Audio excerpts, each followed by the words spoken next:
Hello guys सम्पूर्ण सबैजनालाई लासो फ्याफुला अनि मेरो आज फेरि खाएछु गडगडा र बडबडा आयो। यहाँ हेर्नुहोस् के खानु लागेको छु मैले आज फेरि भने नि लोकल मासुको सुप, लोकल मासु फापरको ढिँडो। गाइस कसलाई मनपर्छ? मलाई त साह्रै मनपर्छ। यो फापर चाहिँ कहाँ पाउँछ भनेर सोध्नु जानुभयो भने चाहिँ यो चाहिँ भुटानमा पाउँछ हैन। उहाँ भुटानबाट चाहिँ मलाई गिफ्ट दिनुभएको थियो के यो फापरको पिठो। अनि म चाहिँ ढिँडो बनाएर खान्छु भनेर राखिरहेको थिएँ। अनि आज चाहिँ मेरो यस्तै जुरो ढिँडो बनाएर खानुलाई हैन हजुरहरूको माझमा खाएर भन्दै खानु पर्यो। खाए ल ढिँडो खाने तिमीहरू ढिँडो नखाने ए मसिया त छ अलरेडी। दिदीलाई त मन पर्दैन अमिरी बी भक्ति धेरै ढिँडो भयो मिठो हुन्छ त ओ अमिरी बी ओबान टक्क छ या त अमिरी बी भक्ति ढिँडो ओबान पो छ त। मटेङ्ग्रा बाट्नु लड्डु बाट्नु मजाको हुन्छ। गाइस खाए ल।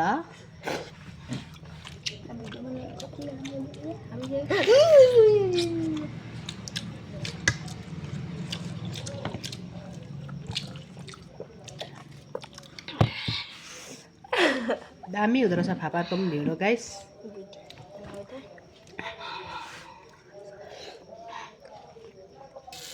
खोर्सानी गाइस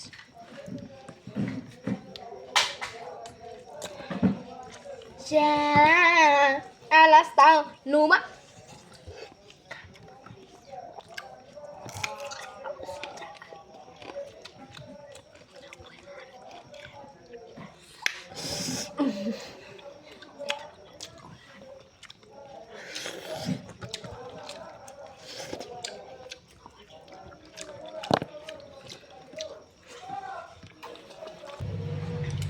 ल गाइस खाएँ है म त खाइसक्नु आँट्यो ढिँडो। अब यति छ। ढिँडो चाहिँ भनेको फेरि खदिलो हुन्छ नि त गाइस। यम्मी मिठो त्यस्तोखाले हुन्छ है। खाइपाउनु भएको छैन भने आउनु होला मेरो घरमा, म बनाएर खुवाउँछु। कसलाई खानु मन लागेको छ भन्नु होला।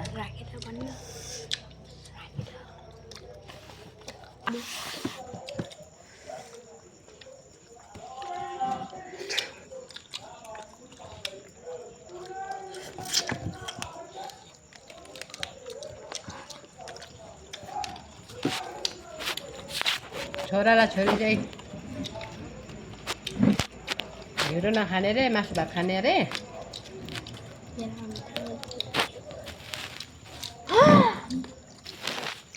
म चाहिँ ढिँडो हानिदिएको। मम्मीहरू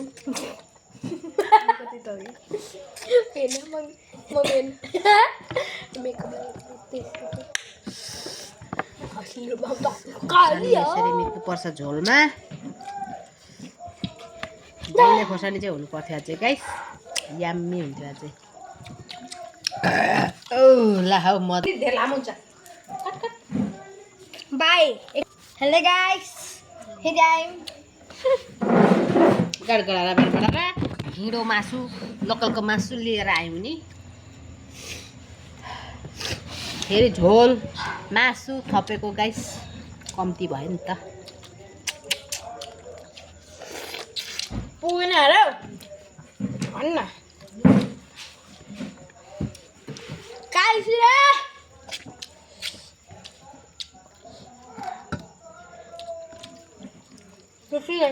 ट्राई गरौँ बाबु खाने खाने कस्तो हुन्छ? पुलुत्त निल्नुपर्छ नि लगायो।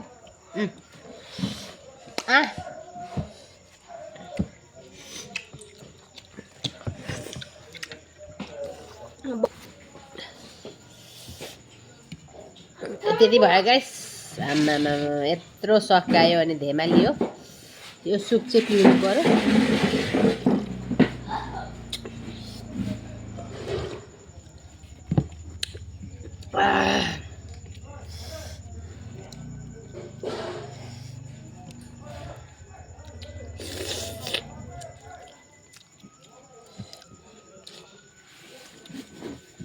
बाई बाई गाइस हाम्रो खाएसोलाई यही सामानलाई नै टुक्राए भन्दै सबैजनालाई बाई बाई भन्दै बिदा माग्दै मैले मेरो ब्लगलाई समाप्त गरेँ ल खाएसोलाई बाई बाई बाई